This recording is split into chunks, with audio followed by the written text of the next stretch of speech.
Have we seen enough from Julian Lewis and Danny Scudero to believe that there is a budding partnership there that could be as productive as Shedeur Sanders and Travis Hunter? What's up, kinfolk? It's RJ Young. I am not on a stat mill. If this is your first time watching Adapt and Respond, thank you for joining us here. We talk college football year round. If you're into that, hit that subscribe button, like this video, and answer the question in the comments below. How fruitful do you believe the partnership between Julian Lewis and Danny Scudero can be in 2026?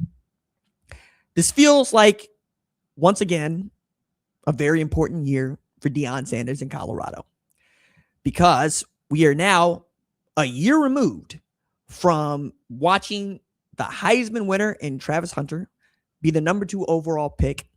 And in that time, go from a guy that's going to be playing both ways to a guy that got hurt to a guy that's going to be playing mostly cornerback in 2026, which is probably for the best. Although I truly believe he's a better wide receiver than he is a corner. The NFL doesn't agree with me, and most NFL draft nicks didn't agree with me either. However, dude caught over 90 passes for over 1,200 yards and double-digit touchdowns, in addition to playing corner. I mean, he should have won the Heisman Trophy. There's no getting around that.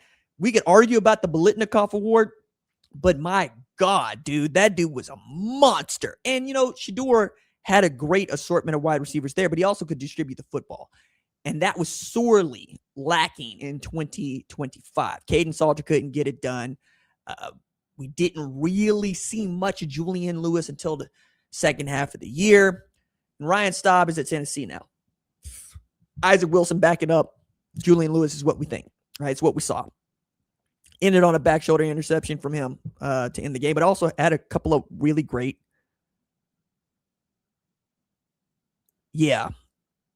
really great plays made. Look, man, I want to believe that Julian Lewis and Danny Scudero could be great, mostly because I've seen what Julian Lewis is capable of doing, and we've got stats, right? Danny Scudero, 88 catches, 1,297 yards, I believe 10 TDs in 2025 with San Jose. One of the most productive players at his position last year. Alongside Joseph Williams and perhaps a DeAndre Moore, this could be formidable, right? We'll see what Michael Welch can provide in running back room, but the running back situation has always been pretty much, all over the map, right? It's never been great. It's always been decent. You know what I'm saying? The offensive line, though, has been trash. Like, I don't think the running backs themselves have been bad. I think the offensive line has been trash.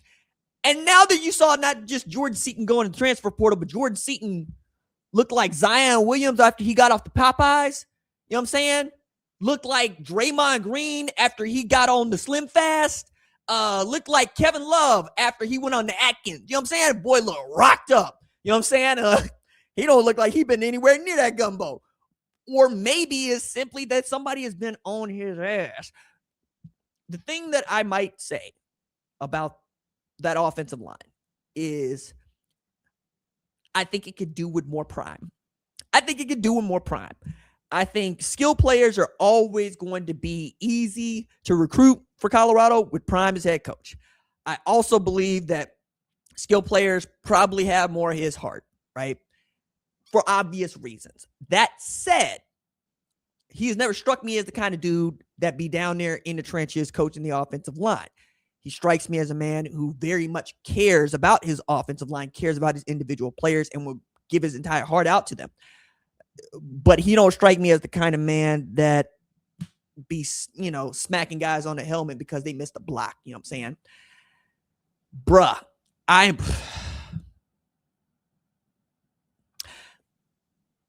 if the offensive line is trash, it doesn't matter how good Julian Lewis and Danny Scudero are. And you're not going to know whether or not the offensive line is any good in a spring game with black versus gold. You're just not going to see it. You know what I'm saying? Like, that's just not what's going to be about. And if I sound perplexed about this, it's because I am. I'm writing a book about how Prime, the archetype, fits into culture. It's called Prime, on the pressure and pressures of black folks. And I'm writing about Deion Sanders. I'm writing about Lewis Hamilton. I'm writing about Michael B. Jordan. I'm writing about Will Smith. I'm writing about Kyrie Irving. In large part because this unfair spotlight is put on these superhumans that we know about, right? Deion Sanders is one of those. Only dude to play in the World Series and the Super Bowl. Come on now. Come on now. When we talk about the 1989 draft, we need to talk about him.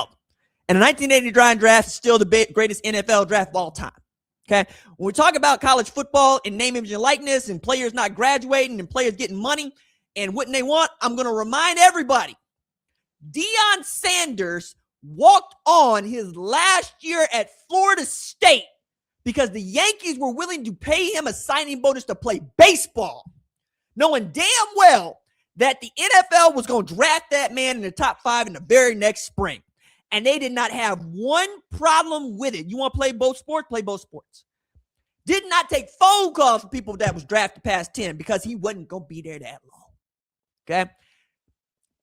That energy, skill player energy. That energy is not offensive line energy. And as much as we want to talk about the defense and how bad it was or not good it was and how Pat Shurmur's offensive play calling left lots to be desired, I'm still looking at the offensive line before I look at anything else, man. If they can't run the football, it's going to be the offensive line. If they can't protect the quarterback, it's going to be the offensive line.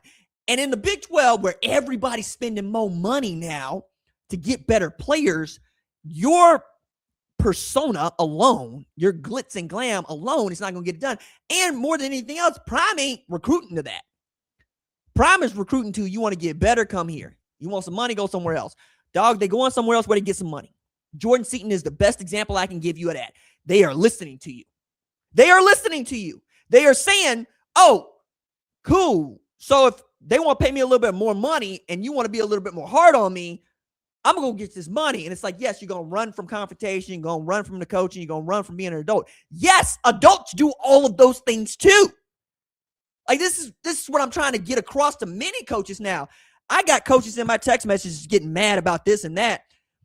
But more than anything else, the universal thing they get upset about, aside from agents, is just how much the kids need to be coddled.